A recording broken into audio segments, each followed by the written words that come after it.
So I'm going to take a break from talking about movies for a second to give my thoughts on the new Netflix TV show that just came out, Snowpiercer, and the premiere episode to that is, of course, based on Bong Joon Ho's 2013 movie. He, of course, made Parasite to a lot of acclaim and from everyone, including the US Academy, who gave it the Oscar for Best Picture. So I was eager to find out what Netflix were going to be doing with his property, his 2013 movie Snowpiercer, which I haven't seen until recently. Saw it, really enjoyed it, got its fair share of problems, but I was really interested to see what Netflix were going to do with that property, and I really enjoyed this opening episode. Of course, I loved Parasite, which of course gave me a lot of hope going into this, and if you would like to know my thoughts on Parasite in more detail, then I will link that review in the description, because I have reviewed it in a previous video.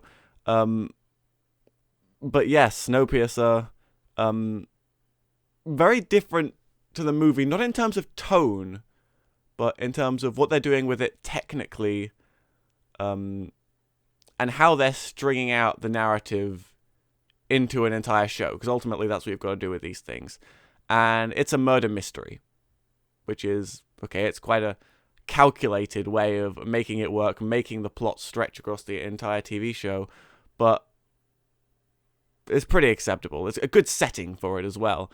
For those of you who don't know, Snowpiercer is set on a train which is going around this track around the world that Mr. Winford, this enigmatic train engineer, had built as he prepared for the apocalypse, the man-made apocalypse, as people accidentally froze the Earth, conducting an experiment in an attempt to solve global warming.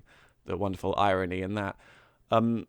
But that's the setting, and it is a great setting for a murder mystery, and you can tell the set designers were seriously working in order to really make that setting, really flesh it out. The tail carriages are beautifully designed. There's a wonderful murky energy to them. And of course, every carriage has got its unique personality, its unique purpose, which is all very well designed. And it juxtaposes with the environment of the tail carriages exceptionally well. In terms of constructing an environment, a setting, I would argue this, just like the movie before it, does really well. But it also does really well is how it uses dialogue in order to create its setting, which is a weird thing to say, but you have certain language used in this movie, like how the rumors that are spreading throughout the train about the behaviors of the tail passengers, it's called track talk. And that was a very nice little turn of phrase in order to illustrate how the people aboard this train have effectively created their own language, their own like jargon for what they call certain elements and certain people within the setting, which is awesome. Also, the tail passengers are called tailies, which is a again, it kind of links to the whole social point, the whole political point that this that the movie was trying to make, and that the show is clearly taking from the movie. So it's very interesting there in terms of how it constructs its setting, and very similar to the movie again. There are a few key differences between the movie and this, though, and that comes when you consider them both from a technical perspective, because one of my criticisms of the movie was, yes, it's all very well presented in terms of the story and the set design, but once you dig a little bit deeper into the cinematography and editing, yes, it's very chaotic with its very fast cuts during its action sequences, and its zooming in, and just the cinematography and editing was generally incredibly chaotic to an almost nauseating and sickness-inducing extent. You can tell that the cinematographers and editors who are working on this show were kind of aware of that, and they've toned it back a little. It's a lot more polished, it's a lot more calculated in terms of its editing and cinematography, and for me personally that works a lot better. It goes to show that you can create an atmosphere of mingled chaos in those action scenes that you do get in the show, especially near the start. You can create that atmosphere without compromising your cinematography and editing to the extent that I feel like was done in the movie. You don't need constant pounding, quick cuts, and over-the-top shaky cam, and whatever it is that else that was used in that movie and is used in a lot of like superhero movies or whatever in order to communicate that sense of chaos. I feel like this show did it way better in a way that made me not want to be sick all over my screen. And then you come to the twist, the kind of twist of this show, and that's that it's a murder mystery.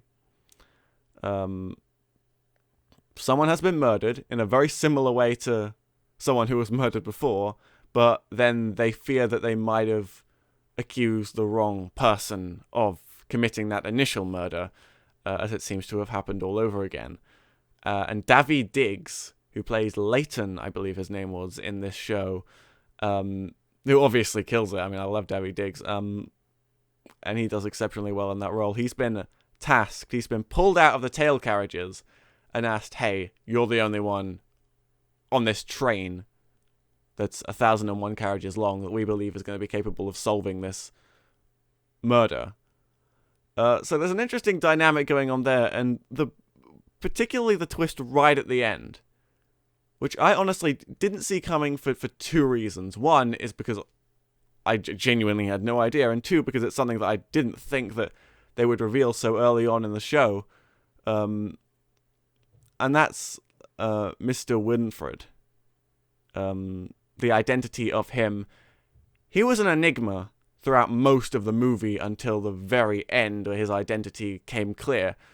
Turns out they're not taking that same approach when it comes to this TV show. They've revealed his, or rather her identity, spoilers, very early on there, which is interesting. You'd think they'd maybe milk that enigma for a little bit longer across more episodes in order to keep the drama up, but turns out they didn't want to do that, and so they've decided to reveal it very early, which means there's a lot more twists in this tale that are yet to come, so I'm very excited for that. And that's pretty much my thoughts on the first episode of Snowpiercer. I think I'm very excited for where it's going to go. It was a little jarring, the twist that they decided to reveal very early on. But I'm really looking forward to the rest of this series.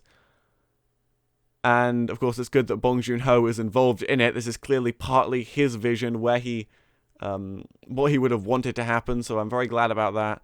And I think it's translated into a very good premiere episode.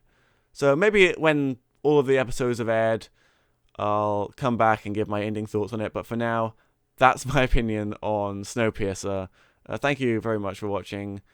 My regular movie vlogs are going to be coming again soon. Thank you very much. I'll see you.